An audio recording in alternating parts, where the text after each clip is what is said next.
ஷஷ்டி கவசம் விரும்பிய பாலன் தேவராயன் பகர்ந்ததே காலையில் மாலையில் கருத்துடன் நாளும் ஆச்சாரத்துடன் அங்கம் துலக்கி நேசமுடன் ஒரு நினைவது ஆகி கந்த ஷஷ்டி கவசம் இதனை சிந்தை கலங்காது தியானிப்பவர்கள் ஒரு நாள் 36 கொண்டு போதிய செபித்து சுகந்து நிரழிய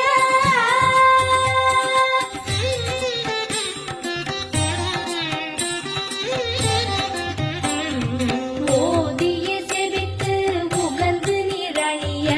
அஷ்டதிக்குள்ளோரடங்கலும் வசமாய் திசை மன்னர்